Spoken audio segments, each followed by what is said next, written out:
Masaya ang pagsasama nila Chris at Myrna Sandoval. 3 taon silang kasal pero hanggang ngayon ay hindi pa rin sila nabibigyan ng anak. Ganun pa man, hindi ito naging dahilan para makaramdam sila ng kakulangan sa kanilang buhay, may asawa. Hanggang dumating ang malaking delubyo na susubok sa kanilang pagsasama. Gaano nga ba katibay ang isang bahay na walang pundasyon? Magawa kaya nitong makaligtas sa anay na unti-unting sisira sa kanila? At hanggang saan nila kayang panindigan ang kanilang sumpaan sa harap ng altar na magkasama habang buhay? Pasado 8:00 na ng gabi pero wala pa rin si Chris. 6:00 ang oras na dapat ay uwi nito mula sa trabaho. Ayaw ni Myrna isip ng hindi maganda sa kanyang asawa pero kanina pa dinadaga ang kanyang dibdib. Maaga siyang umuwi ngayong araw mula sa butik na pag-aari niya para maghanda.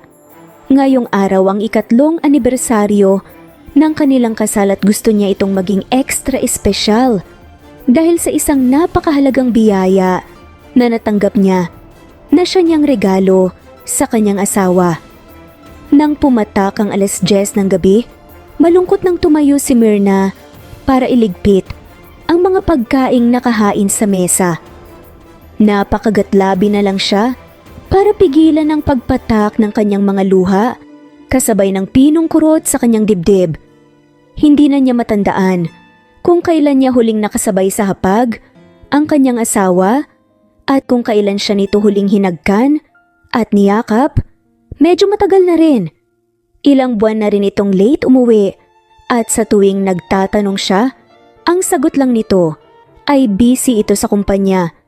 Ilang buwan na siyang paituloy na nagbubulag-bulagan sa pag-asa na isang araw ay babalik sa dati ang kanyang asawa.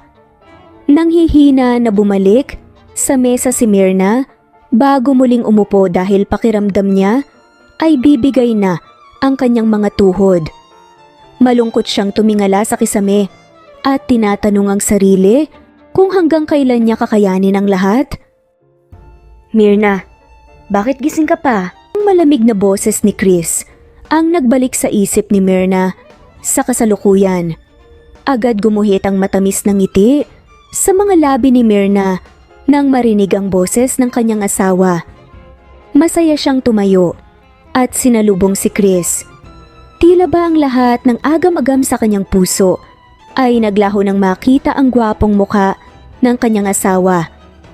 "Umuwi ka? Salamat naman, umuwi ka na." Lumuluhan na sambit ni Myra bago mahigpit na yumakap kay Chris.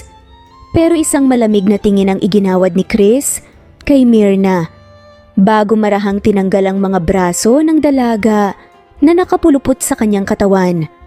Nasaktan man sa ginawa ng asawa, pinilit ni Myrna pagtakpan ang kanyang nararamdaman. "Anong meron? Bakit? Hinintay mo pa ako?" Walang ganang tanong ni Chris. "Nakalimutan mo na ba? Anniversary natin ngayon. Happy 3rd wedding anniversary." Umiiyak na sagot ni Myrna na ng mga sandaling iyon ay hindi na nagawa pang itago ang sama ng loob kay Chris. "Anniversary natin ngayon?" Mang nabalik tanong ni Chris. "Oo, nakalimutan mo na ba?" Sagot ni Myrna at marahang pinahid ang kanyang mga luha. Nasasaktan siya sa malaking pagbabago sa kanyang asawa.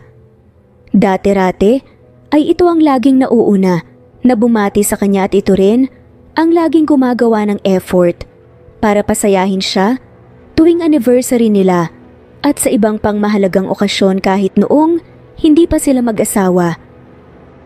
Oo nga, pasensya na, nakalimutan ko. Busy kasi ako masyado sa company kaya nawala sa isip ko. Pasensya na talaga." Nauutal na sagot ni Chris. Mataman tinitigan ni Myrna ang asawa para hanapin ang katapatan sa sinasabi nito pero mabilis itong iniiwas ang mata.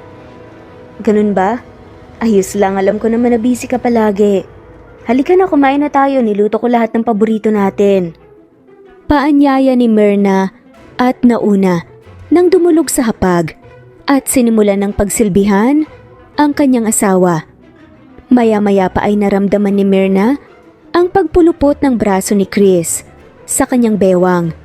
Magkakahalong emosyon ang agad lumusob sa kanyang dibdib nang kabigin ni Chris ang kanyang ulo at isinandal sa dibdib nito. Walang isa man sa kanila ang nagsasalita at tanging ang malakas na tibok ng kanilang mga puso ang kanyang naririnig. Mariing pumikit si Myrna at ninamnamang sadaling yakap siya ng kanyang asawa. "Happy anniversary! Bukas ko na lang ibibigay sa'yo ang regalo ko." Malambing na wika ni Chris. "Wag mo nang isipin ang regalo. Alam ko naman busy ka palagi. Alam mo bang napakasaya ko ngayon dahil kasama kita." Nasisiyahan sagot ni Myrna bago pumihit paharap sa asawa at buong pagmamahal na hinaplos ang pisngi nito. Ilang sandali pa ay masaya nang kumain ang dalawa at masayang binalikan ang mga naganap sa kanilang buhay sa nakalipas na mga taon. Hindi naman napigilan ni Chris ang panakanakang pagmasdan ang kagandahan ng asawa, kagandahang hindi na niya masisilayan pagtuluyan na siyang iniwan nito. Natatakot siya pero kailangan niya itong gawin para sa kaligayahan nilang dalawa. Pagkatapos nilang kumain, kinuha ni Chris ang isang kamay ng asawa at dinala ito sa kanyang mga labi. "Myrna, may kailangan akong sabihin sa'yo." Kabadong sabi nga ni Chris. "Ako rin, may kailangan din akong sabihin sa'yo. Sigurado akong matutuwa ka." Masayang sagot nga ni Myrna. "Sige, ikaw na mauna." Bubuka pa nga lamang sanang bibig ni Myrna nang biglang magsalita pero biglang pumailan lang nga ang tunog ng caller tone ng cellphone ni Chris. Nagmamadali nitong kinuha ang cellphone at agad na patayo sa upuan nang makita kung sino ang tumatawag. Si Jessa. Nang maputo lang tawag, uupo nga sana ulit si Chris pero muling tumunog. Nag-aalinlangan itong tumingin kay Myrna. "Sagutin mo na, baka importante." Utos pa nga ni Myrna. "Sigurado ka ba?" Nag-aalangan na tanong naman ni Chris. "Oo naman, baka importante." Sagot ni Myrna at nang tumalikod ang asawa, pinilit nga niyang pakalmahin ang kanyang sarili. Alam niyang hindi empleyado ang tatawag 10 oras ng gabi at hindi na nga kailangan lumayo sa kanya ni Chris kung wala itong kailangan itago sa kanya. "Hello, bakit ka tumatawag? Nasa bahay ako." Mahina pero mariing bungad ni Chris na nasa kabilang linya. Tuluyan ng dinaga ang dibdib ni Myrna na ngayon ay nakukubli nga sa pader at palihim na nakikinig. "Nagawa mo na ba?" Tanong ni Jessa sa kabilang linya. Si Jessa ang ilang buwan ng karelasyon ni Chris. Sekretary niya ito at kaibigan din ng kanyang asawa. "Hindi pa. Humahanap pa ako ng tiyempo para bigyan mo ko ng oras." Nainis nga na tugon nga ni Chris.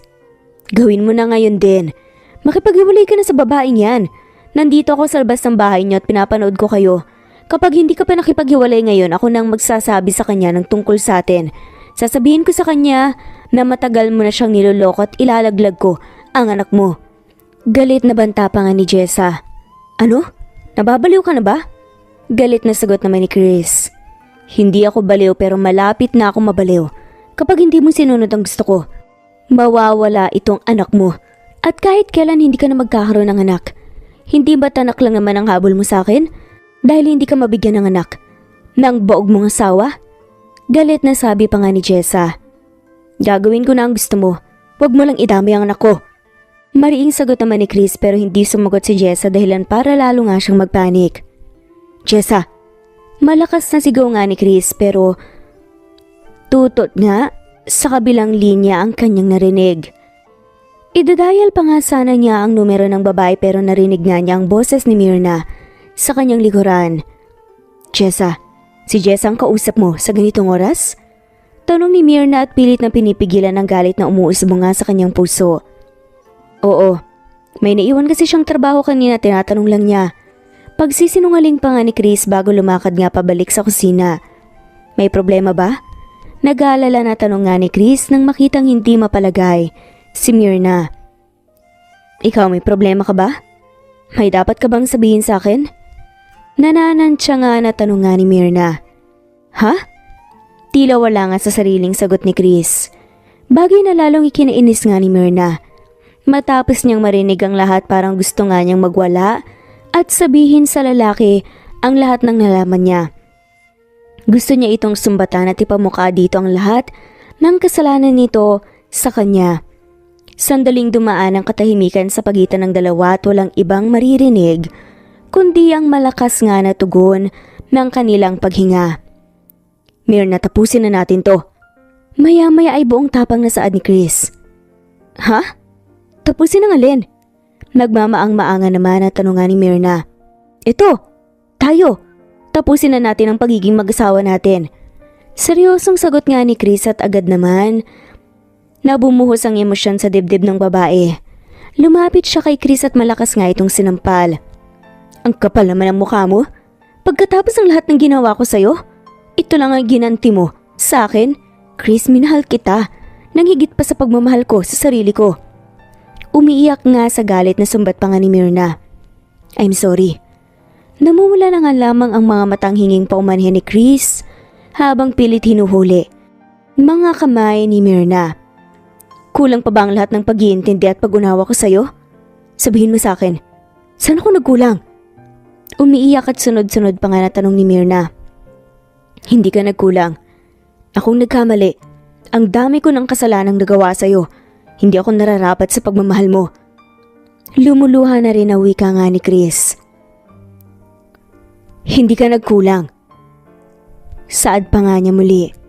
Ang kanina ay masaya nilang selebrasyon na palitan ng pag-iyak at mga hagulgol ni Myrna. Hindi mo ako nirespeto. Kahit ang kasal natin binaliwala mo. Paano mo nagawa sa akin lahat ng to? Kung hindi dahil sa akin, wala ka na sa kinalalagyan mo ngayon. Umiiyak pa nga na panaghoy ni Myrna. I'm sorry. Hindi ko sinasadya, Myrna. Tanggapin na lang natin, hanggang dito na lang tayo. Maya-maya pa ay sabi nga ni Chris.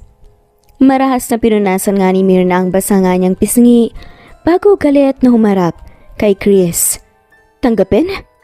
Madali lang para sa iyong sabihin yan dahil ikaw ang nagloko. Kapal na mukha mo. Galit na sagaw nga ni Myrna. Patawarin mo sana ako. Hindi ko sinasadya. Nakayuko na sambit pa nga ni Chris. Kailan mo pa ako niloloko? Tanong nga ni Jessa pero isang malamig na tingin lang ang pinukol nga ni Chris sa kanya. Bakit hindi ka makasagot? Ayaw mong sabihin? Bakit? Dahil ba kilala ko siya? Si Jessa ba? Si Jessa ba ang babae mo na binuntis mo pa? Galit na tanong nga ni Myrna habang walang patid sa pagluha ang kanyang mga mata.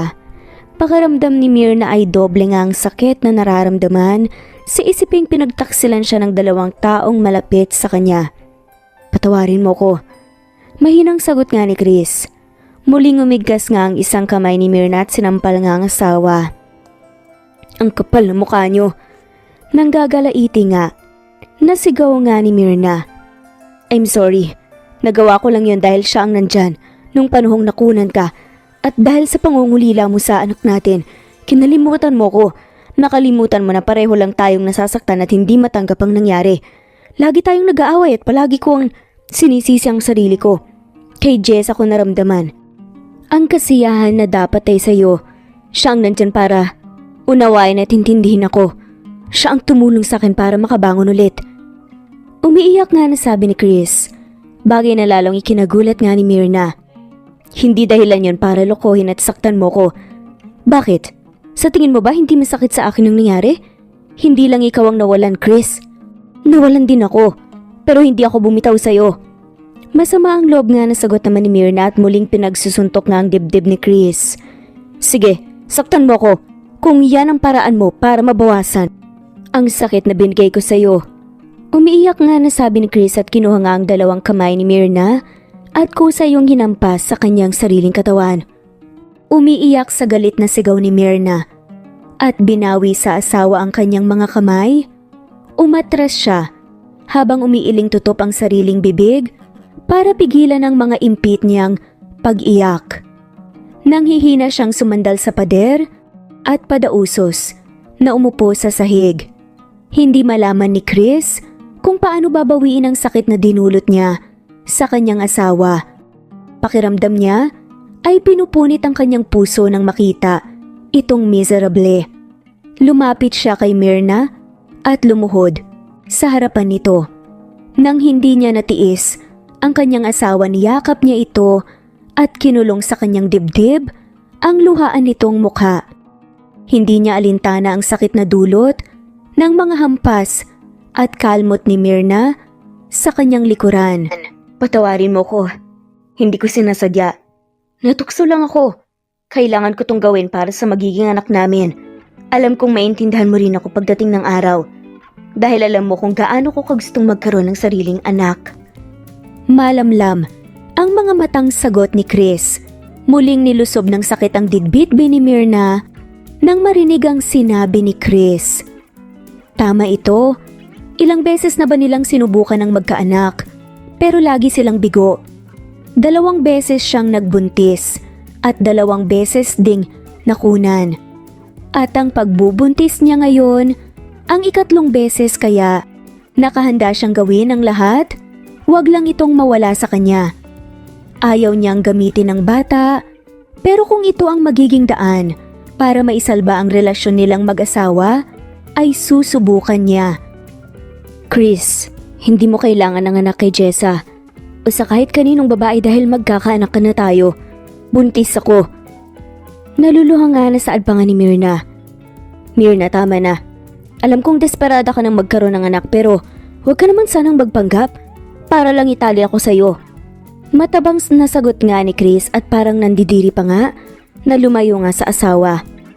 Maniwala ka, buntis ako. Magkakaanak na tayo. Nagpatingin ako sa doktor at sila na nga mismo ang nagsabi healthy ang baby ko kaya mataas ang posibilidad na mabuhay siya. Pangungumbinsi nga ni Myrna pero sunod-sunod na umiling nga si Chris. Tama na Myrna, tapusin na natin ang ugnayan natin bilang mag-asawa. Maghiwalay na tayo at huwag na tayong umasa pa na magkakaroon pa tayo ng anak at mabubuo bilang isang pamilya. Pareho lang tayong masasaktan. Ani nga ni Chris bago tumalikod sa asawa at kinuha ang annulment paper na dala nga niya sa attache case niya. Myrna, pirmahan mo na ang annulment paper na to. Huwag mag-alala, may 10 milyon kang matatanggap mula sa akin kapag nakipag-cooperate ka. Utos pa nga ni Chris sa sariling asawa. Nahihibang ka na ba? Sa tingin mo ba pipirmahan ko ang lintik na annulment na yan? Galit na sagot ni Myrna. Myrna, mas mabuti nang tapusin na natin ang ugnayan natin kaysa magsama pa tayo. Masasaktan lang natin ang isa't isa. Paliwanag pa nga ni Chris. Sandali na tahimik nga si Myrna, ayaw nga niyang makipaghiwalay sa kanyang asawa pero ito na mismo ang sumuko sa kanilang relasyon. Napangiwi na nga lamang siya nang muling maramdaman ang pait sa kanyang dibdib. Nang maisip ang kanyang anak at ang maselan nga niyang pagbubuntis, matapang na umarap siya kay Chris. Ito ba talaga ang gusto mo? Tanong pa nga ni Myrna sa asawa kahit alam niya ang isasagot nito. Myrna, hindi lang para sa akin. Kaya ako ginagawa to.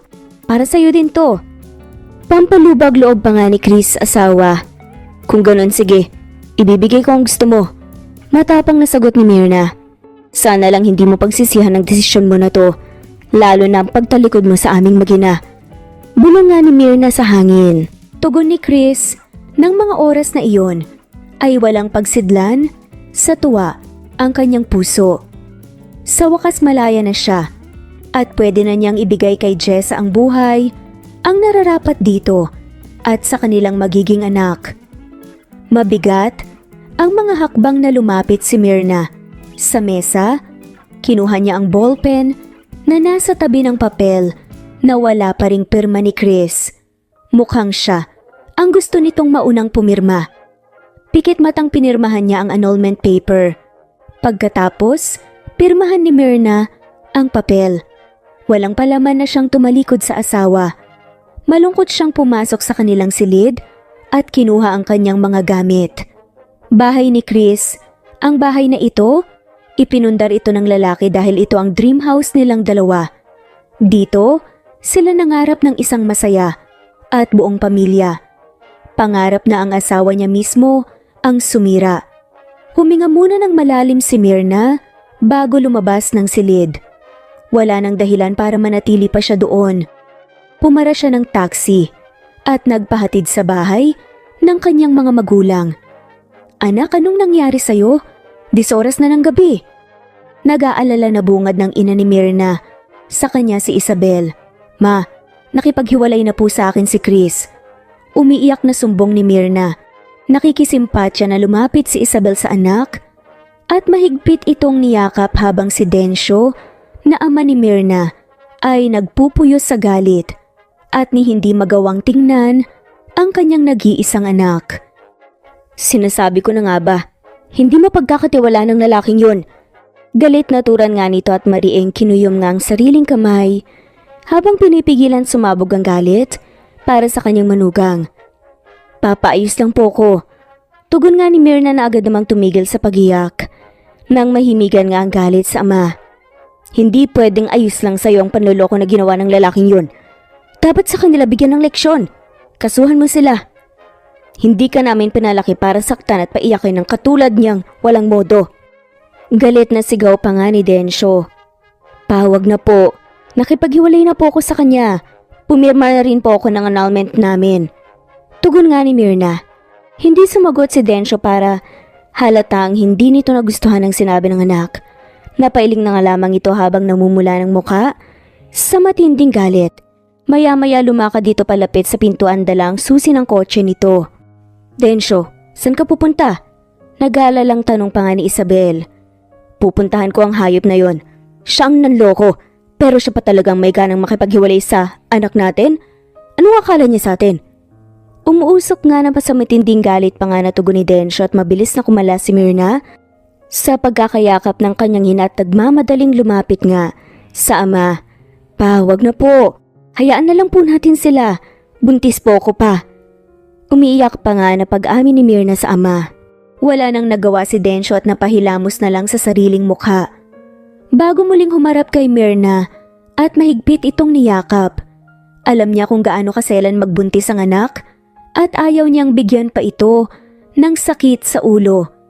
Parang bata na humagulgol ng iyak si Myrna. At sa bisig ng kanyang ama ay nakaramdam siya ng kapayapaan.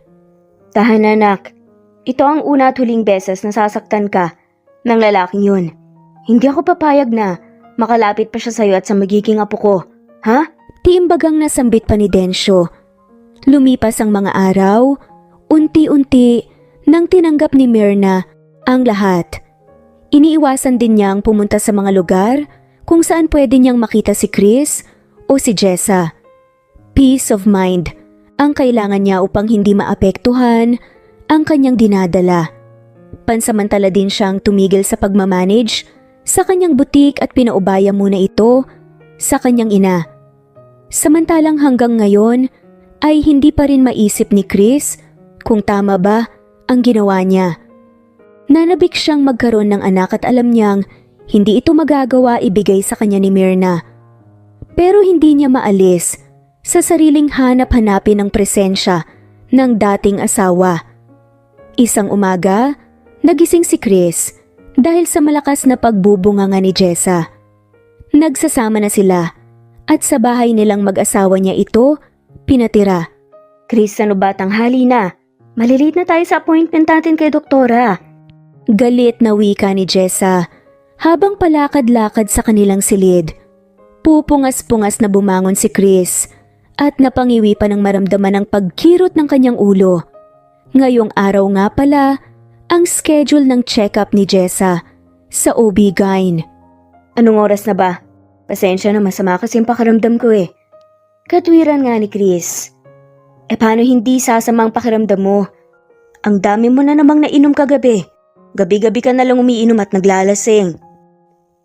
Galit na sermon pa nga ni Jessa habang nakatingin sa mga bote ng alak na walang laman at nagkalat sa sahig. Napakamot na nga lamang sa kanyang batok si Chris bago tumayo. Alam mo, may napapansin na ako sa'yo ha. Hindi ka naman dating ganyan. Huwag mong sabihing nagsisisi ka na nakipaghiwalay ka sa walang kwenta mong asawa. Umuusok pa nga sa galit na dagdag pa nga ni Jessa. Nang marinig ni Chris ang dating asawa, pakiramdam niya ay nandilim ang kanyang paningin.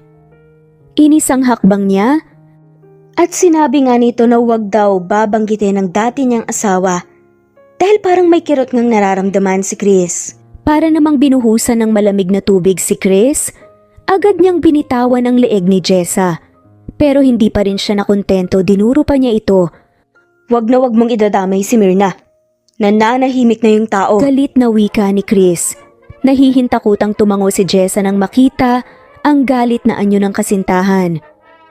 Nang nasa loob ng banyo si Chris, lumapit sa kama si Jessa at hinaklit ang bedsheet at doon binuhos ang galit na nararamdaman niya. Nagpupuyos sa matinding panibugho ang kanyang dibdib para sa dating asawa ni Chris. Nasa kanya na si Chris, dapat ay masaya siya, pero hindi niya iyon maramdaman dahil pakiramdam niya ay si Myrna pa rin ang hinahanap ng lalaki. Pagpasok ni Jessa at Chris sa ospital, agad natigilan si Chris nang makita ang dating asawa.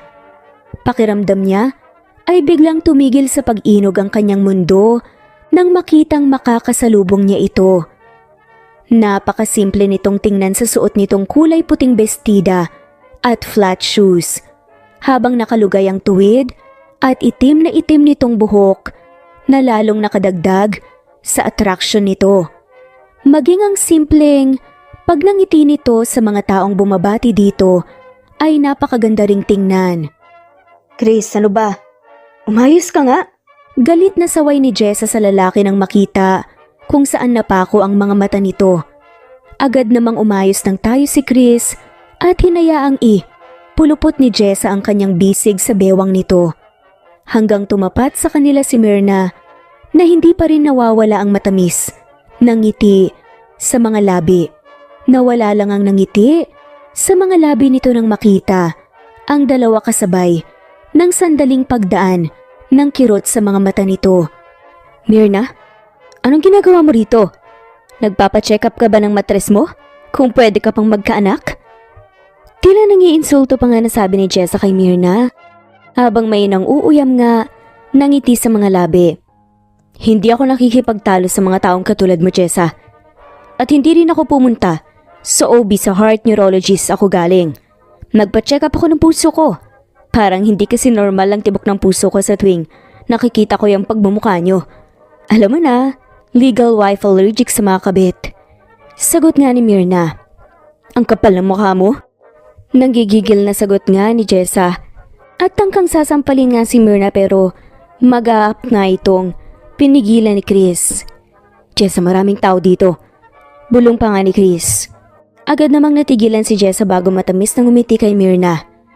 Alam mo, ngayong araw nagpa-check up ako, 2 months pregnant kasi ako.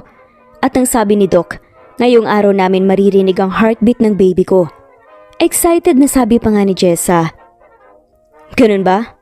Good luck. I hope na healthy ang baby mo. Nakangiting sagot na nga lamang ni Myrna, bagay na lalong ikinagalit ni Jessa. Siya nga pala, Chris. Okay na ba ang annulment natin? Pinirmahan mo na ba? Sana ma-process na kagad. Kating-kati na kasi akong tanggalin ang apelyido mo na nakadikit sa pangalan ko. At excited na rin akong burahin ka sa buhay ko. Siya nga pala, kung may kailangan ka, don't hesitate to call me, ha? Nakangiting baling pa nga ni Myrna sa dating asawa habang pinaglalandas nga ang kanyang mga daliri sa dibdib nito. Hindi na nga sumagot pa si Chris, galit itong hinila ni Jessa palayo kay Myrna. Chris, let's go? Mariing sad pa nga ni Jessa at halos kalad ka rin pa nga si Chris palayo sa dati nitong asawa. Naiwan namang napapangiti si Myrna habang sinusundan ng tingin ng mga to. Nagpatuloy ang payapang pamumuhay ni Myrna sa piling ng kanyang pamilya.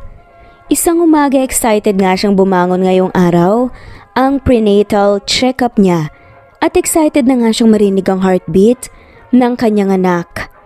Masayang masaya siya at walang pagsidla ng tuwa ng kanyang puso. Oh Myrna, gising ka na pala, halika, tulungan mo na akong magluto. Bati nga ni Isabel sa anak nang makita nga itong nakatayo sa pintuan ng kusina. Good morning, ma. Si Papa po? Tanong nga ng dalaga. Nasa library niya. Busy na naman. Tugon nga ng ginang. Maya-maya pa ay sabay-sabay na nga silang kumain. Siya nga pala. Bakit ang aga mong gumising? May lakad ka ba? Tanong pa nga ni Isabel. Meron po ma, check up ko po ngayon. Nakangiting tugon ni Myrna. Ganun ba, pasensya ka na anak. Hindi ka namin masasamahan, may appointment kasi kami ngayon ni Mr. Hernandez. Okay lang po ma, kaya ko naman po eh. Ani na nga lamang ni Myrna. Sige, basta laging mag-ingat sa pagmamaneho. Bilin nga ng ginang. Pagkatapos suriin ng doktor si Myrna, masaya siyang lumabas sa klinik nito na nasa loob din ng ospital. Napakasaya niya ngayon dahil narinig niya ang tibok ng puso ng kanyang anak. At ang sabi pa ng doktor, wala siyang dapat ipag-alala dahil malusog at malakas ang kanyang anak. Pero patuloy pa ring nagdarasal si Myrna na sana ay magtuloy-tuloy ang kanyang pagdadalang tao hanggang maisilang niya ang kanyang supling. Eksaktong labas niya sa klinik ng obstetrician ay dumaan sa kanyang harapan ang mga natataranta na nurse habang tulak-tulak ang isang stretcher. Natulala sa pagkabigla si Myrna at hindi makapaniwala nang makitang si Jessa ang nakahiga sa stretcher at sa bandang paanan nito ay halos mapuno ng dugo. Nakatulala na sinundan ng tingin ni Myrna ang mga ito. Biglang nanginig ang kanyang katawan nang maalala ang ilang senaryo na pinagdaanan din niya. Aalis na dapat siya sa kanyang pwesto ng humahangos na dumating si Chris. Napatigil ito sa pagtakbo at hindi makapaniwala habang nakatingin kay Myrna na ngayon ay nasa tapat pa rin ng klinik. Myrna, anong ginagawa mo dyan? Nang hindi na nga nakatiis ay tanong nga ni Chris. Ha? Napadaan lang ako. Natataranta pa nga, napalusot ni Myrna. Siya namang pagbukas ng pinto at niluwanga ang doktor na sumuri nga sa kanya. Mrs. Sandoval, mabuti naman po at naabutan ko pa kayo. Nakalimutan kong ibigay sa inyo itong result ng check-up niyo today. Siya nga po pala, huwag niyong kalilimutang inumin ang mga vitamins na binigay ko para manatiling healthy si baby. Paalala pa nga ng doktor. Hindi naman agad nakahuma nga si Myrna at nanlalaking mga matang humarap nga sa dating asawa. Mr. Sandoval agad, nasabi nga nito, narito po pala kayo. Ibibigay ko lang po kay Mrs. ang test result. Bati nga ng doktor kay Chris. Test result? Para saan po yan? Tanong nga ni Chris. Doc, okay na po, thank you. Natataranta na singit naman ni Myrna sa dalawa sa kamabilis na kinuhang resulta. Tumango naman ang doktor at tuluyan ang umalis. Buntis ka? Hindi makapaniwala nga na tanong pa ni Chris. Oo. Matipid pero proud nga na tugon ni Myrna na hindi na nga nagabalang tumingin pa sa dati niyang asawa. Nakangiti pa nga siya habang pinagmamasdan ng larawan ng fetus sa ultrasound result. Bakit hindi mo sinabi? Tanong nga ni Chris. Agad na walang matamis na ngiti sa mga labi ni Myrna nang marinig ang sinabi ng lalaki. Nagiinit ang mukhang hinarap nga nito. Naririnig mo ba ang sinasabi mo? Hindi ba't tinawag mo pa akong desperada nang sabihin ko sa'yo na nagdadalang tao ako? Pinaratangan mo pa nga ako nagpapanggap ng buntis. Nakalimutan mo ba kaagad yun? Masama ang loob ng sagot pa nga ni Myrna. Si Chris naman ang hindi agad nakasagot. Sabagay, nakafocus ka nga lang pala kay Jessa at sa magiging anak niyo. Dagdag na pasaring pa nga ni Myrna. Myrna, mali ang iniisip mo. Katwiran pa nga ni Chris. Wow, so ako pa talaga ngayon ang mali. Well, bakit pa nga ba naman ako nagpapaliwanag sa'yo walay naman na tayo, di ba? Isa pa, hindi mo naman kami kailangan ng anak ko at hindi ka rin naman namin kailangan. Matari na saad pa ni Myrna. Myrna, hindi na natuloy pa ni Chris ang iba pa nga nitong sasabihin ng humahangos na lumapit nga sa kanila ang isang nurse. Mr. Sandoval, kailangan po kayo sa operating room. Pagbibigay alam pa nga nito. Myrna, tawag pa ni Chris sa pangalan ng dating asawa at tila hindi malaman kung ano ang dapat niyang unahin. Umalis ka na. Hindi kita kailangan. Mas kailangan ka ng kabit mo. Mariing sambit pa nga ni Myrna at hindi binigyang pansin ng nurse na nasa kanyang harapan.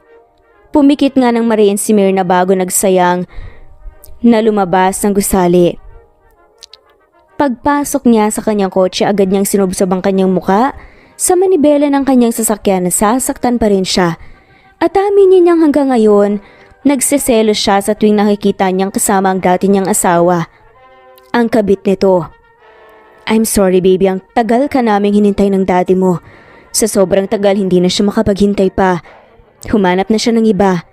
Pero kahit ganun pa man, hindi man kita mabigyan ng isang buo at masayang pamilya pinapangako sa'yo. Mamahalin kita ng buong buo at hindi ko naramdaman na may kulang sa'yo. Mahal na mahal kita anak. Wika pa nga ni Myrna habang marahang hinahaplos ang kanyang puson. Isang gabi habang masayang naghahaponan nga ang pamilya ni Myrna, binulabog sila ng mga sigaw ni Chris mula sa labas ng gate. Ano yon? Nakakunot noo pang ang tanong ni Densyo nang marinig ang ingay na nagmumula nga sa labas ng kanilang bahay. Si Chris ba yon? Tanong naman ni Isabel. Nang makilala ang boses ng dating manugang at nag-aalalang tumingin kay Myrna, nang marinig ang pangalan ng lalaki agad na tumayo si Densyo. Ang walang yang yun. Nakuha pa talagang pumunta dito. Galit na bulalas nga ni Densyo. Papa, ako na pong bahalang humarap sa kanya. Nababahalang pigil pa ni Myrna sa ama nang makitang palabas na nga ito ng kusina. Hindi, walang lalabas sa inyo. Ako nga harap sa lalaking yan. Galit na tugon pa nga ni Densyo. Nagalalang tumingin nga si Myrna sa ina para sana humingi ng saklolo pero nagkibit balikat lang naman ang ginang. Wala na nga lamang nagawa si Myrna kundi sundan nga ng tingin ang papalayong figura ng ama. Sir, si Sir Chris po nagwawala sa labas. Gusto po pumasok. Humahangos na wika ng isang kasambahay. Myrna, lumabas ka dyan. Mag-usap tayo. Sigaw nga ni Chris sa labas ng bahay. Please po, umalis na po kayo. Kabilin-bilinan po ni Sir Densyo na wag po kayong papasukin. Awat nga ng guard kay Chris. Aalis lang ako kapag nakausap ko na si Myrna. Tawagin mo na siya. Kailangan naming mag-usap. Utos nga ni Chris sa lalaki. At ano pang kailangan yung pag-usapan? Gusto mo na naman bang bilugin ang ulo ng anak ko? Dumadagundo nga ang boses na wika pa ni Densyo na hindi na malayan nga ni Chris na nakalapit na nga pala sa kanila. Papa, tanging sambit na nga lamang ni Chris nang makita nga ang galit na mukha ng dating biyanan. Huwag mo akong matawag-tawag na papa. Hindi kita anak at lalong hindi na kita manugang dahil nakipaghiwalay ka na sa anak ko. Galit na singhal ni Densyo. Please, kailangan lang po naming mag-usap ni Myrna. May importante po akong sasabihin sa kanya. Pakiusap nga ni Chris. Hindi mo na makakausap ang anak ko kahit kailan. At huwag ka na rin umasang makakalapit ka pa sa kanya. Pa, parang awa niyo na po, ilabas niyo na po si Myrna. Pagmamakaawa nga ni Chris. Umalis ka na, wala kang mapapala sa akin. Seryosang sagot pa nga ni Densyo bago tumalikod sa lalaki. Tangkang lalapit pa dito si Chris para magmakaawa pero maagap itong hinarap ng dalawang gwardya. Tinawag nga muli ni Chris ang papa ng babae pero sagot lang nito, bitawan niyo ako, kailangan kong makausap ang asawa ko. Galit pang singhal ni Chris sa dalawang gwardya na pumpigil nga sa kanya. Palayasin niyo ng lalaking yan at wag niyo nang hahayaang makapasok pa yan sa pamamahay ko. Utos naman ni Densyo sa mga tauhan bago tuluyang pumasok sa loob ng bahay. Anong nangyayari? Nagala lang sa lubong naman ni Isabel. Si Chris nagugulo. Gusto daw makausap ang anak natin pagkatapos ng ginawa niya kay Myrna, hindi ko nahahayaan pa na makalapit pa siya sa pamilya natin. Mababakas ang matinding galit sa sagot nga ni Densyo. Napailing na nga lamang si Isabel at hinimas nga ang likod ng asawa. Pa, sabi ko naman sa'yo, ako nang bahala. Saad pa nga ni Myrna nang makitang hinihingal nga sa galit ang kanyang ama. Anak, ako ang ama mo. Ako dapat ang nagpoprotekta sa'yo. Sagot ni Densyo sa pagitan nga ng mabilis nga na paghinga. Kahit na po, tignan nyo nga para na kayong atakihin pa dyan. Sermon nga ni Myrna sa ama. Kaya dapat maproseso na kaagad ang mga papeles mo anak para makaalis ka na ng bansa. Mabuti pa ang nasa Chicago ka. Doon ay malayo ka sa mga problema at makakaiwas ka sa stress para mas maging ligtas ang baby mo. Pahayag naman ni Isabel. Humugot na nga lamang ng malalim na hangin sa dibdib si Myrna. Ayaw niyang mawali nga sa kanyang pamilya pero kung iyon ang paraan para maalagaan niya ng maayos ang batang nasa sinapupunan niya, gagawin niya. Huwag po kayong mag-alala, Ma. Gagawin ko po kung ano po ang makabubuti sa aming mag-ina. Sagot ni Myrna. Mabuti naman anak kung ganun.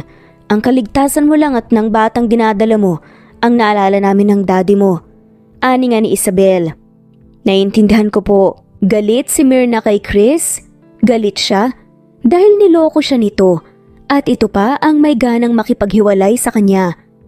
Pero mas ikinagalit niya ay ang mga paratang nito sa kanya na nagpapanggap siyang buntis. Dahil sa ginawa nito, pakiramdam niya ay inalisan na siya nito ng karapatang maging isang ina. Ang isang beses na pagsugod ni Chris sa bahay nila Myrna ay nasundan pa ng maraming beses. Pero katulad ng unang pagpunta nito doon, hindi nito nagawang mapalapit kay Myrna dahil madalas itong ipagtabuyan ni Densyo. Hanggang isang gabing wala ang mga magulang ni Myrna ay muling pumunta doon si Chris. Lasing na lasing ito at walang ginawa kundi magsisigaw sa labas ng kanilang tahanan. Bagay na madalas nitong gawin sa tuwing tumanggi ang mga guard na palabasin siya. Myrna, lumabas ka dyan, mag-usap tayo! Paulit-ulit ng sigaw pa nga ni Chris. At dahil kanina pa nga ito sa labas, at nakukulitan na nga rin ang tenga ni Myrna, nagpasya na nga lamang siya na harapin na ang lalaki para matapos na nga ang kabaliwan nito. Ma'am, sigurado po ba kayo? Natatakot pa na tanungan ng kasambahay. Opo, manang. Tugon nga ni Myrna. Buo na ang kanyang loob na harapin nga si Chris na ngayon lang niya gagawin dahil mahigpit yung ipinagbabawal ang kanyang ama.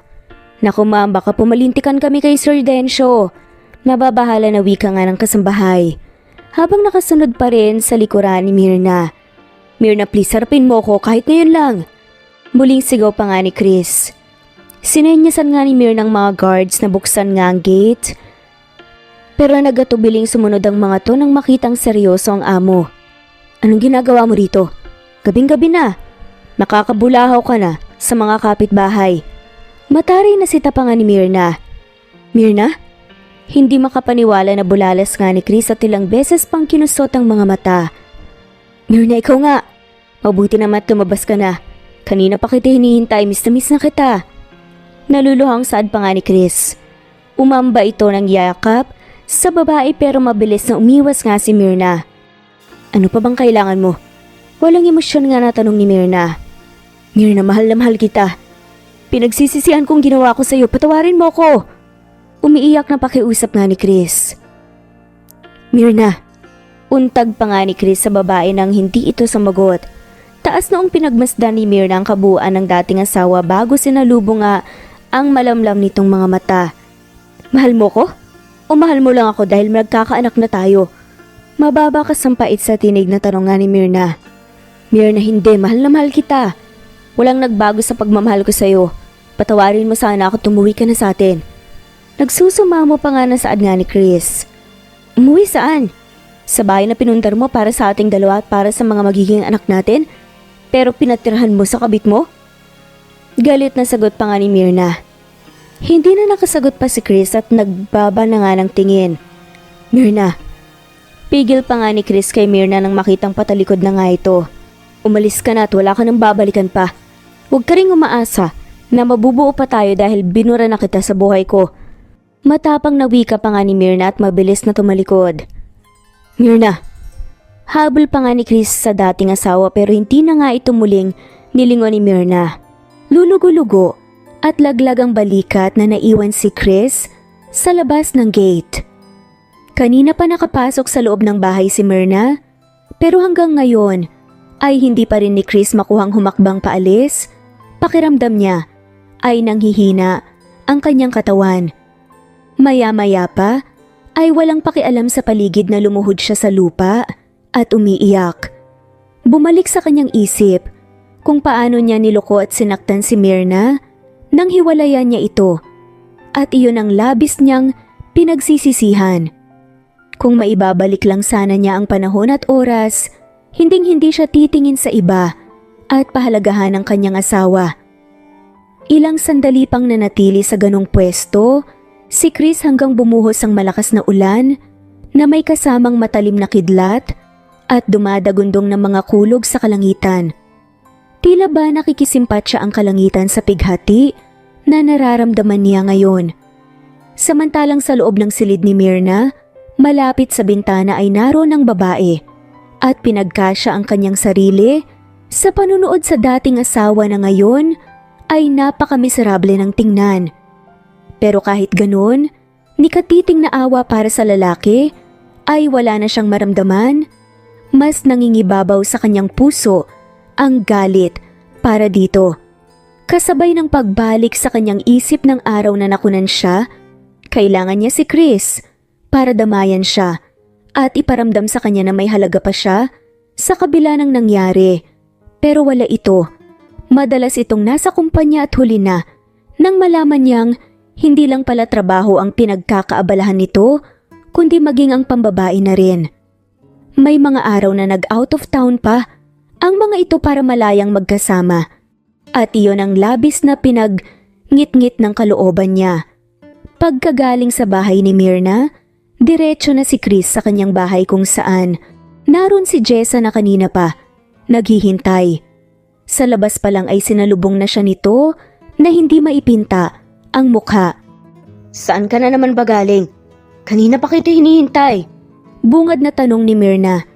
Hindi sumagot si Chris at inabala ang sarili sa pagpagpag ng tubig ulan sa kanyang leather jacket. Mabigat ang pakiramdam ni Chris, kaya pinili niyang huwag nang sagutin ng babae.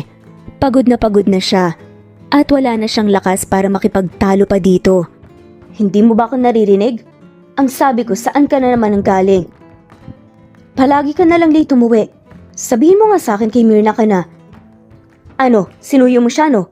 Nagkabalikan ba kayo ha? Parang baliw na tanong ni Jessa. Nang hindi pa rin sumagot si Chris, galit nitong hinaklit ang isang braso ng lalaki. Pagod na hinarap ni Chris ang babae at pilit kinakalma ang sariling huwag itong patulan. Jessa, pwede ba? Pagod ako at gusto ko nang magpahinga. Matabang nga na tugon nga ni Chris. Pagod? Chris? Hindi ba yan din ang madalas mong gawing alibay noon kay Myrna? Sa tuwing ginagabi ka ng uwi dahil magkasama tayo na nagpapakasasa sa piling ng isa't isa. Galit na sagot ni Jessa. Mabigat na huminga si Chris kasabay nang muling pagbangon ng pagsisisi sa kanyang dibdib. Bakit nga ba nagawa niyang saktan at lokohin si Myrna? Si Myrna na minahal siya ng buong buo at walang kapalit. Marahang umiling si Chris at tangkang lalampasan si Jessa pero humarang ito sa daraanan niya. Chris, kinakausap kita. Bakit ba hanggang ngayon si Myrna pa rin ang hinahanap-hanap mo? Ako na ang narito, Chris, at pareho natin itong ginusto. Pero bakit ganitong pinaparamdam mo sa akin? Sumbat nga ni Jessa. Gusto mong malaman kung bakit? Dahil siyang asawa ko. At sobra ko nang pinagsisisihan na niloko siya at pinagpalit sa'yo. Bakas ang labis na panghihinayang at pagsisisi na tugon pa nga ni Chris. Hiwalay na kayo. Hindi mo na siya asawa. Sagot naman ni Jessa. Oo, hiwalay na kami. Iniwan ko siya dahil sa kagustuhan mo. Dahil sa pagpupumilit mo. At ginawa ko lang yon para sa anak ko na dinadala mo, pero ngayon ani nga ni Chris na hindi nga natapos dahil nilusob nga ng matinding kalungkutan ang kanyang dibdib. Ano ngayon? Anong gusto mong sabihin? Nagsisisi ka na ba? Talaga bang ang bata na yun lang ang habol mo sa akin? Hindi na nga malaman ni Chris kung ano pa ang sasabihin, saka walan nga ng masasabi. Maras niyang hinilamos nga ang kanyang palad sa sarili. Stop! Alam mo ba na pagod na ako sa sitwasyon na to? Galit na sagot ni Chris. Naiwang galit na galit si Jessa na patuloy pa rin sa pag-iyak. Hindi niya akalaing kahit siyang pinili ni Chris ay si Myrna pa rin ang laman ng puso at isipan nito. Nang araw na yon, na sumapit ng flight ni Myrna, masaya nga siyang hinatid ng kanyang mga magulang sa airport. Mag-ingat ka palagi, anak. Mahal na mahal ka namin ng papa mo. Opo, ma. Huwag po kayong mag-alala, matanda na po ako at kaya ko na po ang sarili ko. Kayo po ni Papa ang laging dapat mag-ingat dito. Dadalasan ko rin po ang pagtawag sa inyo. Nakangiting tugon ni Myrna. Sige, ang apo namin ha. Ingatan mo, nandoon naman ang mga tita mo kaya May mag-aalaga sa inyo. Isabel, tama na yan. Paiiyakin mo pa ang anak natin eh. Saway ni Densyo sa asawa. Mirna anak, sige na. Baka maiwan ka ng eroplano. Baling pa nga ni Densyo sa anak. Isang mahigpit na yakap ang muling ginawad ni Mirna sa kanyang mga magulang bago tuluyang pumasok sa paliparan. Samantalang, sa loob ng opisina niya ay naroon si Chris. Hindi para magtrabaho kundi para magmuni-muni. Parang kailan lang, masaya silang ikinasal ni Mirna. Ang dami nilang pangarap para sa isa't isa. Naging matagumpay ang kanyang negosyo dahil sa tulong ng mga magulang ng dalaga. Pero ang lahat ng iyon ay binaliwala niya. Sinaktan niya ang kanyang asawa at ang pamilya nitong nagmalasakit sa kanya. Malungkot siyang tumingin sa bintana habang umiinom ng alak. Maya-maya ay umalingaw-ngaw ang tunog ng telepono na nakapatong sa ibabaw ng kanyang mesa. Hello? Bungad ni Chris sa kabilang linya. Pare, nasaan ka? Nandito ako ngayon sa airport. Narito din si Mirna. Hinatid ng kanyang magulang. Mukhang aalis siya ng bansa. Mahabang pahayag ni Dexter, isa sa mga kaibigan ni Chris. Matapos kunin ang ilang mahalagang detalye sa kaibigan, pinutol ni Chris ang linya at nagmamadaling lumbasa sa kanyang opisina. Wala siyang sinayang na oras at agad sumakay sa kanyang kotse at pinaharurot ito papunta sa airport. Nang nasa kalagitnaan na ng daan si Chris, galit na hinampas niya ang kanyang kamay sa manibela ng sasakyan nang makita ang napakahabang traffic. Konting oras na lang ang nalalabi at aalis na ang eroplanong sinakyan ni Mirna. Pero malabo nang maabutan pa niya ito dahil nagkanda buhol-buhol na ang traffic.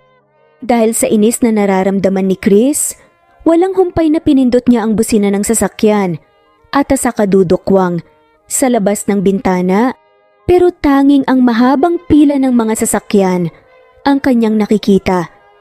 Hanggang isang matandang lalaki na medyo kalbo na ang lumabas sa sasakyan nito at sinugod ni Chris. Ano bang problema mo? Nakita mo naman na traffic ah. Galit na si Tapangan nito. Sensya na po sir, nagmamadali lang po ako. Kalmadong sagot naman ni Chris. Kung nagmamadali ka at hindi ka na makapaghintay pa, lumipad ka. Maangas na sagot pa nga ng matanda. Hindi sumagot si Chris at napailing na lang hanggang muling umusad ang trapiko.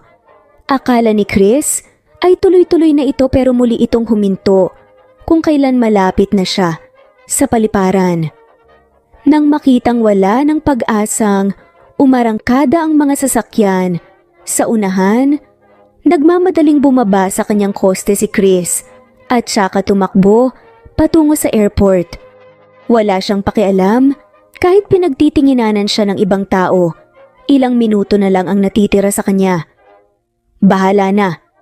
Ang importante ay maabutan niya si Mirna at mapigilan niya ang pag-alis nito. Nang nasa bungad na siya ng airport, pumasok siya sa loob habang sinisigaw ang pangalan ng dating asawa. At mula sa mga staff sa airport ay nalaman niyang nakaalis na ang eroplano kung saan lulan si Mirna. Nang hihina ang tuhod, na umupo sa sahig si Chris at saka malakas na umiyak. Pakiramdam niya ay katapusan na ng lahat. Nang mahimasmasan, laglag ang balikat na bumalik siya sa kanyang kotse. Hindi niya pinapansin ang sunod-sunod na busina mula sa mga sasakyang nasa likuran niya. Sumakay siya sa kanyang sasakyan at agad itong pinasibad palayo sa lugar. Sa tapat ng bahay ng mga magulang ni Mirna, huminto ang kotse ni Chris. Nagmamadali siyang bumaba at malakas na kinalampag ang gate. Sinubukan ni Chris na magmakaawa ng magmakaawa sa mga magulang ng babae na mahal niya na dating asawa niya. Pero wala na nga siyang nagawa pa.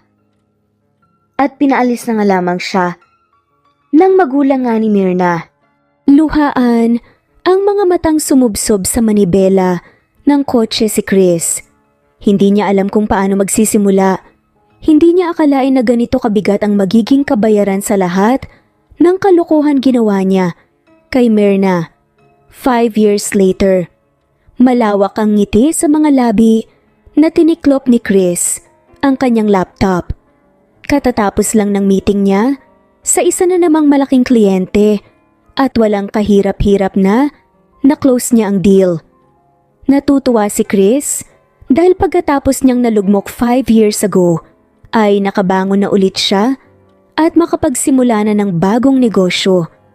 Pagkatapos siyang iwan ni Myrna ay binawi ng ama nito ang lahat ng shares ng mga ito sa kanyang kumpanya, dahilan para tuluyang bumagsak ang kanyang negosyo at walang ibang natira sa kanya kundi ang bahay niya na kalaunan ay binenta niya upang gamitin sa pagsisimula ng bagong buhay. Pakiramdam niya noon ay isa siyang ibong tinanggalan ng bagwes at ay masaya siya at tuluyan ang nakabangon mula sa kanyang pagkakalugmok. Tanging ang kanyang maginang matagal na niyang pinanabikang makita ang inspirasyon niya para bumangon at ipagpatuloy ang nasimulan niya. Humugot ng malalim na paghinga si Chris bago tumayo. At bago pa man siya tuluyang kainin ng kalungkutan, lumabas na siya sa kanyang opisina para pumunta sa grocery store para bumili ng mga sangkap na kailangan niya sa pagluluto ng kare-kare na paborito nilang mag-asawa. Sa tuwing namimiss niya si Myrna, ay ito ang ginagawa niya. Mula din nang naghirap siya, hanggang sa makabangon ay pinili niya ang simpleng pamumuhay. Sa isang maliit na apartment, siya tumira habang pinapagawa pa niya ang dream house nila ni Myrna, malayo sa lugar na dati niyang tinitirhan. Pagtapat ng kanyang kotse sa grocery store, bumaba si Chris at pumasok sa loob ng gusali. Ilang taonan rin niyang ginagawa ang ganitong bagay, ang kumilos para sa kanyang sariling pangangailangan. Malapit na siyang matapos sa pamimili ng sumabit ang kanyang paa mula sa kung saan dahilan para mapatid siya at bumangga sa katawan ng isang paslit na sa tingin niya ay nasa 4 na taong gulang pa lamang. "I'm sorry baby, hindi ko sinasadya." Hinging paumanhin ni Chris, pero tila walang narinig ang bata na mas lalo pang lumakas ang iyak. "Shh! Tahan na baby. Saan ang masakit?" Masuyong tanong ni Chris, pero katulad kanina ay mas lalo pa itong pumalahaw ng iyak. Napakamot na lang sa kanyang ulo si Chris at hindi malaman kung paano patahanin ng bata. Hindi rin niya maiwasang mag-init ang pisngi nang makitang nasa kanila ang atensyon ng iba pang customer. "Baby, stop crying na. Sabihin mo sa akin kung saan ang masakit sa'yo at kung sino ang kasama mo dito."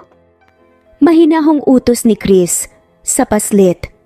Samantalang, sa kabilang bahagi ng grocery store, kung saan naroon si Myrna, ay mabilis nitong binitawan ang hawak ng mga canned goods nang marinig ang malakas na iyak ng kanyang anak. Nagmamadali niyang hinanap kung saan nagmula ang iyak nito at bumungad sa kanya ang kaawa-awang itsura ng anak niyang si Marian. "Mama!" Tawag ni Marian mula sa likuran ni Chris. Automatikong pumihit naman si Chris para sinuhin ang ina ng bata, pero biglang bumilis ang tibok ng kanyang puso nang makita ang pamilyar na babae. Hindi siya maaring magkamali. Kahit ilang taon na ang nakalipas simula ng huli, silang nagkita kilalang kilala pa rin niya. Ang babaeng nasa kanyang harapan, si Myrna, at ang batang nasa tabi niya. Posibleng ito ang anak nila. Sandali na natigilan si Myrna nang makita ang dating asawa.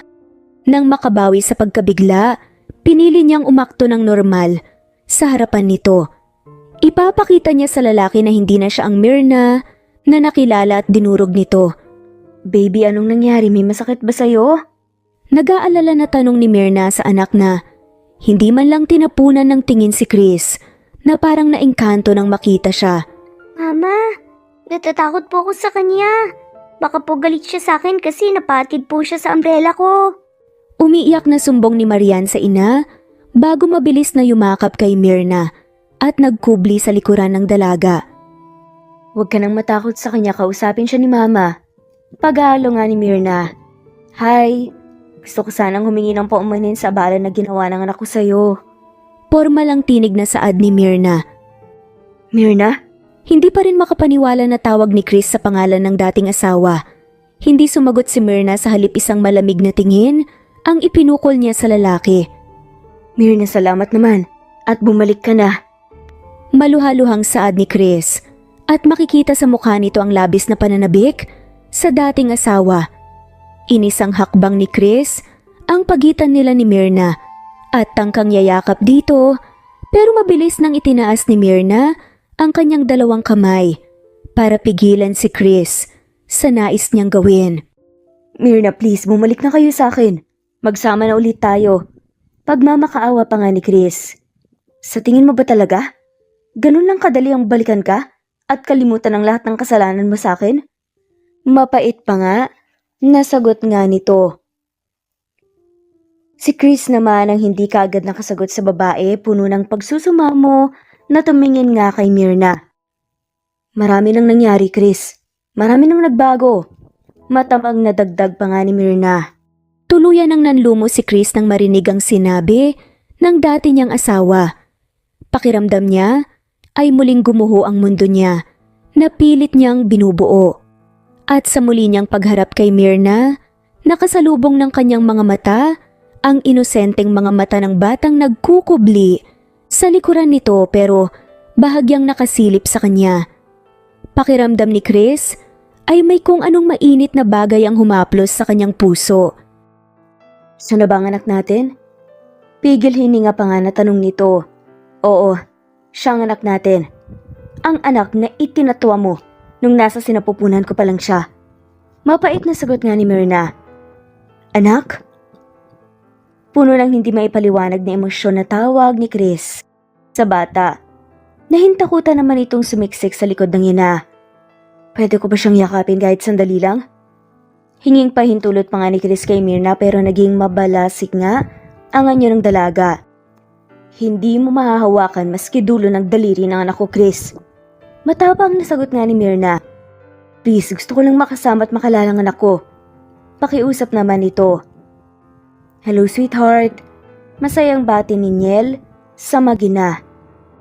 Nang biglang may sumulpot nga sa kanila. "Daddy Niel!" Masayang bulalas naman ng batang si Marian at agad na nagpabuhat nga sa hindi nga kilalang bagong dating. "I miss you, sweetheart." Nakangiting wika pa nga ni Niel, tsaka pinupog nga ng halik sa leg si Marian. Bagay na lalong ipinagngit-ngit nga ng kalooban ni Chris. "Tapos ka na ba? Uwi na tayo, marami pa akong sorpresa para sa prinsesa ko." Baling naman ito kay Myrna. "Sure, sandali lang, magbabayad muna ako sa counter." Sagot ni Myrna. At tuluyan nang tumalikod ang mga ito. Naiwang punong-puno ng pagsisisi at inggit ang puso ni Chris. Ilang araw ang lumipas bago tuluyang nalaman ni Chris kung saan nakatira si Myrna at ang kanilang anak. May sarili na palang bahay ang mga ito at ilang araw pa lang din nakakauwi sa bansa. Kailangan pa niyang magbayad ng investigador para lang makakuha ng impormasyon tungkol sa mag-ina. Pagkatapos ng lahat ng pinagdaanan niya sa kamay ni Densyo, hindi na niya muli pang tinangka na magpakita dito sa takot na baka ilayo ulit nito sa kanya ang kanyang mag-ina. Habang kasama ni Myrna at ng kanilang anak ang lalaking nagngangalang Niel, si Chris ay nasa labas ng bakuran ng bahay ng mga ito at kanina pa nagngit-ngit ang kalooban. Kung pwede lang sana siyang lumapit sa mga ito, ay ginawa na niya. Matiyaga siyang naghintay hanggang tuluyan ng umalis ang lalaki. At nang nakita niyang pumasok sa loob ng bahay mag-ina, lumapit siya sa gate at nag-doorbell. "May nakalimutan ka ba? May susi ka naman, bakit kailangan mo pang mag-doorbell?" Wika nga ni Myrna sa loob ng gate. Ang akala yata nito ay sinyelang taong nasa labas. Hindi sumagot si Chris hanggang sa tuluyang bumungad sa kanya si Myrna. "Ikaw? Anong ginagawa mo dito?" Nakakunot noong tanong nga nito. Kailangan nating mag-usap, please. Huwag mong ilayo sa akin ang anak ko. Kailangan niyang malaman na ako ang ama niya at hindi ang kinilaw mong nobyo. Agad naman na nangunot ang noon ni Myrna nang marinig ang sinabi ng kaharap. Pero isang ideya ang kanyang naisip. Umalis ka na. Hindi ka na namin kailangan. Mas mabuti pang mag-focus ka na lang sa sarili mong pamilya. At huwag na huwag mo na akong guguluhin pa kahit kailan dahil kung hindi ipapapulis na kita. Galit na banta pa nga ni Myrna bago isinarado ang gate. Myrna, umalis ka na. Nakita mo naman 'di ba? Ayos lang kami kahit wala ka. Ani nga ni Myrna. Ilang sandali pang namalagi si Chris. Sa labas sa pag-asang muli siyang pagbubuksan ni Myrna, pero bigo siya. Laglag ang balikat na bumalik siya sa kanyang kotse at nag-drive patungo sa bar. Lumipas ang mga araw, ilang beses pang sinubukan ni Chris lumapit sa kanyang mag-ina. Pero lagi siyang bigo. Ganun pa man, hindi siya sumuko. Pagkagaling niya sa trabaho, sa bahay ni Myrna ang diretsyo niya at pinagkakasya ang kanyang sarili sa pagmamasid sa mga ito mula sa malayo. Pagsapit ng gabi at alam niyang nagpapahinga na ang mag-ina niya, saka pa lang siya umaalis. Hanggang isang gabi, kaarawan ni Myrna, muli siyang pumunta sa bahay nito. Dala ang bulaklak at tsokolate para dito. Gusto niya itong batiin ng personal at ibigay ang kanyang mga dala. Kahit alam niyang sa basurahan lang iyon, mapupunta. Katulad ng mga bulaklak na ipinapadeliver niya dito tuwing umaga.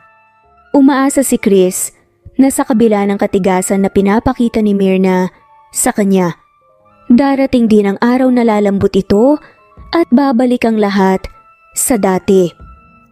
Pagdating sa bahay ni Myrna, agad nga niyang pinindot ang doorbell. Ano na namang ginagawa mo dito?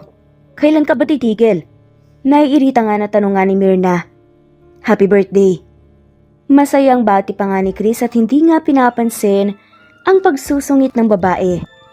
Masaya na sana ang birthday ko kung hindi ka lang nagpakita. Inis na sagot naman ni Myrna. Sinong dumating? Malambing na tanong naman ni Niel. Kitang-kita ni Chris kung paano namilog ang mga mata ni Niel nang makita siya. Pero agad din siyang kinain ng selos nang makitang sinalubong ito ni Myrna at nagyakapan ng dalawa. Naliligaw, nagtatanong ng tamang daan. Tugon ni Myrna bago iginaya ang lalaki papasok ng bahay. Hindi naman napigilan ni Chris masaktan. Nang tuluyang mawala sa kanyang paningin ng dalawa, isinabit niya sa gate ang mga dala niya bago sumakay sa kanyang kotse. Habang nagmamaneho ay lumilipad ang isip ni Chris. Myrna, hanggang kailan? Hanggang kailan mo ako pahihirapan ng ganito? Umiiyak na tanong ni Chris sa kanyang sarili. Kasabay ng pagbuhos ng luha sa kanyang mga mata. At dahil hilam sa luha ang kanyang mga mata, kaya hindi niya nakita ang paparating na truck. May oras pa sana siya para umiwas. Pero hindi niya ginawa ng bumalik sa kanyang alaala ang lahat ng kasalanan na gawa niya kay Myrna. Dahilan kaya pinagtabuyan siya nito. Napapikit na lang si Chris nang makitang ilang pulgada na lang ang layo ng truck sa unahan ng kanyang sasakyan. Hanggang tuluyan na siyang sinalpok ng truck. Ang malakas na ingay sa kalsada at ang pagkalampag ng mga bakalang sunod na narinig ni Chris. I'm sorry Myrna, mahal na mahal kita. Anak, patawarin mo ko kung hindi mo ako makilala bilang ama mo. Mga katagang huling nasambit ni Chris bago tuluyang dumilim ang kanyang paligid. Nang magising si Chris ay nasa ospital siya. Hindi niya alam kung ilang oras na siyang nakatulog, basta ang alam lang niya ay magaan ang pakiramdam niya. Pakiramdam na para bang nagkaroon siya ng maayos at mahabang tulog bagay na hindi niya naranasan sa nakalipas na mga taon. Natigil sa pagmumuni-muni si Chris nang mula sa kung saan ay narinig niya ang boses ni Myrna. Nurse, Doc, gising na ang pasyente.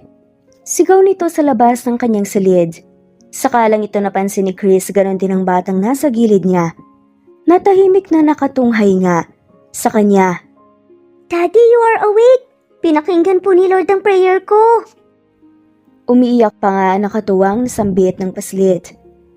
Tinawag mo akong daddy, anak?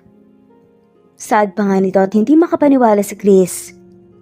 Opo, di ba po ikaw po ang daddy ko? Sabi po ni Mommy, ikaw po ang totoong daddy ko. Matagal na po kitang gusto ihag kaso ayaw po ni Mommy. Dahil may kasalanan ka daw po na ginawa sa amin pero wag po kayong mag-alala kasi pinatawad na po kayo ni Mommy. Love na love po niya ikaw. Inosenteng saad pa nga ni Marian. Talaga sinabi ba ng mommy mo yan sa'yo? Opo, tsaka nag-promise po siya sa'yo nung natutulog ka pa na magkakasama na pa ulit tayo dahil love ka po namin. Hindi po ni mommy kayang mawala ka sa amin. Ani pa nga ni Marian. Salamat anak, love na love ka din kayo. Masayang tugon nga ni Chris bago kinabig nga ang bata at niyakap. Ilang sandali pa ay dumating na nga ang nurse at doktor para suriin nga si Chris kaya lumabas munang mag-ina. Pagbalik nga ni Myrna sa silid, ay mag-isa na nga lamang doon si Chris. Nahihiya itong tumingin sa binata. Salamat sa pagbabantay niyo sa akin, sana patawarin mo ko sa mga kasalanang ginawa ko sa iyo. Sa inyo, umiiyak na wika nga ni Chris.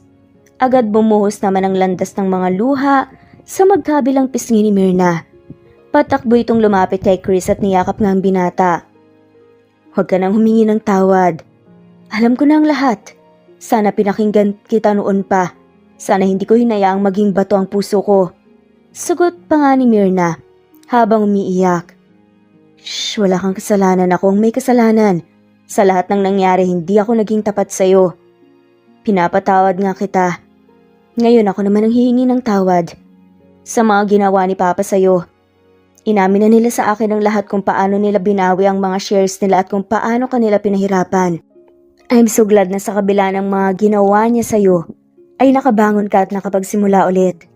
Pagkukwento nga ni Myrna. Kinaya ko ang lahat para sa inyong mag-ina. Gusto ko pa kayong makasama at mabuo tayo bilang isang pamilya. Huwag kang mag-alala. Lahat ng yan magagawa natin. Tugon naman ni Myrna. Talaga? Pero paano? Diba may nobyo ka na? Nagtatakang tanong pa nga ni Chris ang totoo. Hindi pa nga siya umaasang magkakabalikan sila ni Myrna. Masaya na nga siyang hinayaan nito na makalapit sa kanya ang kanilang anak. Nobyo? Sino? Sinyel? Baliw ka talaga. Shock la kaya Sinyel? Tumatawang sagot pa nga ni Myrna. Talaga? Ang maskuladong yun? Bakla pala? Hindi makapaniwalang tanong ni Chris. Oo. Tsaka hindi naman kita kayang ipagpalit sa kahit na sinong lalaki dyan no. Nakairap pa nga na komento nga ni Myrna. Salamat. Mahal na mahal kita. Sambit nga ni Chris. Mahal na mahal din kita. Siya nga pala, nandito si Jessa kasama namin siya sa pagbantay sa'yo ng ilang araw. Pagbibigay alam nga ni Myrna. Nagkita kayo? Oo, sinabi na niya sa akin ang lahat na set up lang ang ginawa niya. Sana maging aral na lang sa atin ang nangyari. At mas patatagin na lang tayo. Ani nga ni Myrna. Nang naaksidente si Chris, inamin ng mga magulang ni Myrna ang mga nangyari noong umalis siya ng bansa. Labis ang awa na nararamdaman niya para kay Chris. Ilang araw itong comatose dahil sa pinsalang tinampo nito. At sa ospital ay nag-usap sila, Jessa at Myrna. Nalaman ni Myrna na nasa bansa pa pala siya nang maghiwalay ang mga ito. Pero dahil sa tindi ng galit niya kay Chris, hindi niya ito nagawa na kausapin. Pakiramdam tuloy niya ay may kasalanan siyang nagawa dito. Pero anong magagawa niya, sobra siya nitong sinaktan. Makalipas ang mahigit 1 linggo, tuluyan ang nakalabas ng ospital si Chris. Dahil sa paanyaya ng mga magulang ni Myrna, isang araw ay dinalaw nila ang mga ito. Magandang araw po. Bati nga ni Chris sa dating mga biyanan. Magandang araw din. Kumusta ka na? Halina kayo, kumain na tayo. Sa hapag ay masayang kumain nga sila at nagkwentuhan. Masayang tinanggap nga ulit si Chris sa pamilya nga ni Myrna na dati niyang asawa. Chris, yaman lang din at nagkakamabutihan na kayo ulit ng anak namin, ibabalik ko na sa iyo ang kumpanya na kinuha ko. Seryosong saad naman ni Densyo. Talaga po? Maraming salamat po Papa pero hindi na po kailangan. Ayos na po ako sa bago kong negosyo. Ani pa nga ni Chris. Alam ko pero gusto ko pa rin itong ibalik sa'yo dahil pinaghirapan mo yun. Maraming salamat po talaga Papa. Masayang tugon naman ni Chris bago yumakap nga sa matandang lalaki. Sa kabila ng hindi magandang nangyari sa buhay nila, masaya si Chris dahil nakabangon siya at ngayon ay kasama na niya muli si Myrna at kasama pa ang kanilang anak. Bonus na nga lamang na pinatawad na nga siya ng kanyang in-laws. Pagbutihin mo pa anak, sana mahalin at ingatan mo ng anak. At apo ko this time, ayoko nang maulit pa ang nangyari dati. Nakita mo naman kung ano ang kaya kong gawin. Ani pa nga ni Densyo na tila nananakot. Opo Papa. Hindi ko na po uulitin yun. Natuto na po ako sa mga pagkakamali ko. Tugon pa nga ni Chris bago humarap din kay Isabel. Nakangiti namang tumango sa kanya ang ginang. Good, that's my son. Proud na sagot pa nga ni Densyo. Muling nagsama sa iisang bubong sila Myrna at Chris. Pinadaman nila ang kanilang pagmamahal sa isa't isa at pinawi ang pananabik sa kanilang mga puso. Tuluyan nang gumaling si Chris, araw-araw niyang pinaparamdam sa kanyang mag-ina kung gaano niya kamahal ang mga to. Isang araw ay inaya nga niyang mag-ina niyang lumabas pagkatapos nilang kumain. Dinala niya ang mga ito sa bagong tayo nga niya bahay, nakawangis ng dati nilang tirahan ni Myrna. May ilang detalye lang ang bahay, ang pinabago nga ni Chris para mas maging angkop sa kanilang dream house. Wow, totoo ba to? Hindi makapaniwalang bulalas ni Myrna nang makita nga ang isang malaking bahay sa kanyang harapan. Mula kay Chris ay nalaman nga niyang binenta nga nito ang dati nilang bahay pero hindi niya alam na nagpatayo pala ito ng bago.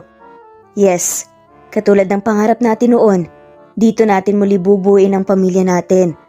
At ang bahay na ito ang perfect para sa atin dahil sabi nga nila, bagong bahay, bagong buhay, bagong pag-asa. Masayang sagot nga ni Chris. Salamat, maraming salamat. Naluluhang tugon ni Myrna bago yumakap kay Chris. Dito po tayo titira? Tanong nga ni Marian. Yes po baby. Masayang tugon ni Chris. Ang ganda naman po dito. Nasisiyahan na komento nga ni Marian at masayang nilibot nga ang kabuuan ng bahay. Ang gaan sa pakiramdam ng bahay na to, feeling ko, walang nagbago sa atin, parang bumalik ang lahat sa simula noong bago pa lang tayong kasal. Maya-maya ay saad pa nga ni Myrna habang pinagmamasdan ang paligid. Kasi nga wala naman talagang nagbago sa atin. Sagot ni Chris. Anong wala? Excuse me mister. Sa pagkakatanda ko hindi na tayo mag-asawa. Nakapameywang pa na sagot nga ni Myrna. Sinong nagsabi sa'yo ha? Tanong nga ni Chris. Sa kakiniskis nga ang kanyang baba na may bagong sibol na balbas sa leeg ni Myrna. Nakalimutan mo na ba? Nung pinapirma mo ko ng annulment natin? Nalilitong tanong pa nga ng dalaga. Hindi pero hindi ko rin isinubmit yon dahil sa narealize kong hindi ko pala kayang mawala ka. Sagot ni Chris. Ha? Paano yun nangyari? Takang tanong ni Myrna. Basta nagawan ko ng paraan kaya wag mo nang alalahanin pa. Ang importante mag-asawa pa rin tayo at magkasama. At saka kasama ng bulilit na to. Sagot nga ni Chris sa kadinakmangang maliit na katawan ni Marian at inilagay sa gitna nilang mag-asawa. Malakas na tumawa nga sila Chris at Myrna nang marinig ang malakas na palirit nga ni Marian dahil sa pagkagulat. Walang pagsidla ng tuwa sa puso ni Myrna at Chris nang makita kung gaano kasaya ang kanilang anak. Pareho na nga silang magkasama nito. Mahal na mahal ko kayo. Maya-maya pa ay buong puso nga nasaad nga ni Chris. Mahal na mahal ka din namin, hindi ba baby? Saad pa nga ni Myrna bago bumaling nga sa anak. Yes po, love na love ko po kayo. Malakas na sagot ni Marian. Bago muling niyakap ang kanyang mga magulang na pareho namang ginantihan ng mga ito. Habang pinagmamasdan ni Chris ang kanyang mag-ina, umusal siya ng pasasalamat sa itaas dahil ang lahat ng bagay na nawala sa kanya ay binalik nito ng sobra pa. At ngayon ay kasama na niya ang dalawang pinakaimportanteng tao sa kanyang buhay na nooy labis niyang pinanabikang makita at mahagkan. Pinagako rin niya sa kanyang sarili na ang minsang pagkakamali na nagawa niya ay hinding-hindi na mauulit pa kahit kailan, dahil isang malaking aral sa kanya ang mga nangyari sa nakalipas na mga taon. Pag-isipan natin mabuti ang isang bagay na gusto nating gawin at gawin nating aral ang mga pagkakamali natin sa buhay upang sa hinaharap tayo ay maging matagumpay. At dito na nga po nagtatapos. Maraming salamat po at shoutout po sa mga sumusunod.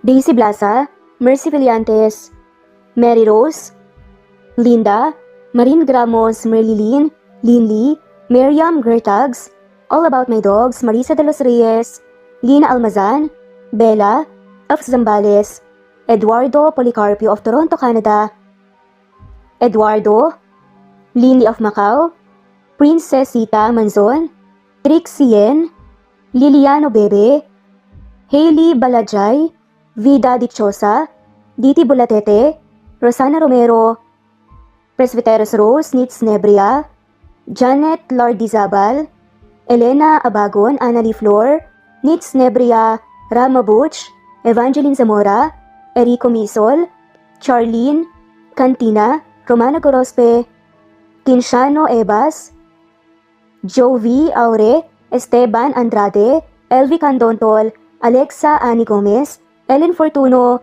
Nena Ano, Angelina Ducusin, Remedios Solmantil, Luciado Dolores, Ani Bucao, of Isabela, Eli Bita Solo, of Milan, Italy, Jessica Vargas, Aniseta Andrino, Evelyn, of Neva Ecija, Diana Agana, Marites Nitura of Saudi Arabia, Eva Violeta, Gerald Schiff, Lynn Lee, Veronica Briseño, Carmencita Falcon, Merlin Diaz, Helen Murillo, Natalie Navarro, Honey Villasenor of Kuwait, Annie Hoson, Merlin Barosa, Maria Luisa San Jose, Lina Cruz, Teresita Schmid, Eda Minguez, Connie Valmoria Escapades, Sara Bartonico, Melanie Juan, Precious Mago, Milo Gonzalez, Ana Victoria, Merlin Baroza, Rosemary Corpus, Rosemary Vasquez, Merlin, Lisa Nesbet Anaban, Iler Carub, Flor Cabrera, Jeyo Cadec, Shane Santiago, Nino Regidor, Elira Ramirez, Mary Rose Carillo Jesusa, Enday Samante, Enday Lebra, Yolanda Tejida, Honey Villasenor, Pesi, Marichan, Ann Mariano, Wilma Guzman, Gabrielio, Liu, Maria Rica Natividad, Melanie Juan, Anita Hernando, Teresita Arevalo, Raquel Magno, Carmencita Falcon, Flordet, Nat Greenfax, Luz Templo Nuevo, Teresita Schmid, Flor Cabrera, Virginia Salazar, Luz Templo Nuevo, Leia, Madeline Tagle, Wilma Villafuerte, Isaac Ablon, Menchita de Belen, Federico, Mercy Edrosolo, Fe, Adamson Machas, Quinshano Ebas, Eli Ramirez Elizabeth Gilas, Arem Ruhi, Julius Edna Romero, Charlie Angelina Samia, Emma Gadiano, Rosemary Vasquez, Lisa, Estelita Mahia, Elvi Candontol, Corazon Danke of University of Eastern Philippines University, Teresita, Neil Bacolor, Evangeline Zamora, Charlie Jane Clemente, Susan Upaga, Susan Rodrigo, Fred de Liza de Guzman, Juby Hernandez, Helen Murillo, Edarlina Fahil, Rosie, Juliet Kaday, Kuya Atok, Betty Losnong, Crescen, Susana, Tessie, Rumbawa, Lovina Galang, Aida Jurado, Emily Kinlog, Mirna Hamero, Liz Berito, Gabrielio, Juan Spotify, Imelda Fortes of Columbus City, Larry Malapaya, Dens, Remy's Life Official, Ellie Evangelist Anderson, Choi Choi, Ri, Jasmine Baya, Jerowina Aquino, Emeguba, Marilyn Babula, Shane Villarmino, Beth Sardina, Gabriel, Nino Regidor, Mel Abrogar, Rosemary Vasquez at shoutout na rin po sa lahat ng mga walang sawang sumusubaybay. Maraming salamat po. Veronica Briseño, Violeta Murillo, Teresita, Teresa Bulie, Christine Flores, Nesbeth Hanaban, Flor Salvalion, Kuwait, Raquel Labay, Kuya Atok, Lani Pardillo, Eva Violeta, Presbyteros Rose, Amy Regalado, Teresita, Pres Cavilla Havana, Precious, Lilian Nobebe, Ellie Evangelista Anderson, Marziel Arcilias, Rosemary Palaganas, Rose Martinito, Ding Lege, Alexa Gomez, Jomira Bueno, Amy Fenavares, Irma Emma, Lali Emralino, Tortillas Gaming, Matea Estrera, Annalie Flor, Rosemary Tinito, Rosemary Palaganas, Excelsis Tagala, Emily Kinlog, Rosemary, MM, Penning Escal, Neri Cabangon, Lucia Baldo, Rosemary Vasquez, Londono Villas, Faye, Rosemary, Angelo, Vicky Adlaon, Mercy Villantes, Rezeline Unday, Allen, Ace, Nino Regidor, Jeyo Cadtec, Escapades Matilda, Irma Valerio, Agustina Aniceto, Cecilia Alvior, Naitan Canada, Lily Roda Barcial, Eli Ramirez, Doris Day Pangan, Lynn Lee of Macau, Mary Rose Carillo Jesusa, Enday Samante, Enday Lebra, Yolanda Tejida, Honey Villasenor, Tessie, Marichan, Ann Mariano, Wilma Guzman, Gabrielio, Liu, Maria Rica Natividad, Melanie Juan, Anita Hernando, Teresita Arevalo, Raquel Magno, Carmencita Falcon, Flordet, Nat Green Fax, Luz Templo Nuevo, Teresita Schmid, Flor Cabrera, Virginia Salazar, Luz Templo Nuevo, Leia, Madeline Tagle, Wilma Villafuerte, Isaac Ablon, Menchita de Belen, Federico, Mercy Edrosolo, Fe, Adamson Machas, Quinciano Ebas, Eli Ramirez Elizabeth Gilas, Harem Ruhi, Julius Edna Romero, Charlie Angelina Samia, Emma Gadiano, Rosemary Vasquez, Lisa, Estelita Mahia, Elvi Candontol, Corazon Danke of University of Eastern Philippines University, Teresita, Neil Bacolor, Evangeline Zamora, Charlie Jane Clemente, Susan Upaga, Susan Rodrigo, Fred Deliza de Guzman, Juby Hernandez, Helen Morillo, Edarlina Fahil, Rosie, Juliet Kaday, Kuya Atok, Betty Losnong, Crescen, Susana, Tessie, Rumbawa, Lovina Galang, Aida Jurado, Emily Kinlog, Mirna Hamero, Liz Berito, Gabrielio, One Spotify, Imelda Fortes of Columbus City, Larry Malapaya, Dance, Remy's Life Official, Ellie Evangelist Anderson, Choi Choi, Ri, Jasmine Baya, Jerowina Aquino, Emeguba, Marilyn Babula, Shane Villarmino, Beth Sardina Gabriel, Nino Regidor, Mel Abrogar, Rosemary Vasquez at shoutout na rin po sa lahat ng mga walang sawang sumusubaybay. Maraming salamat po.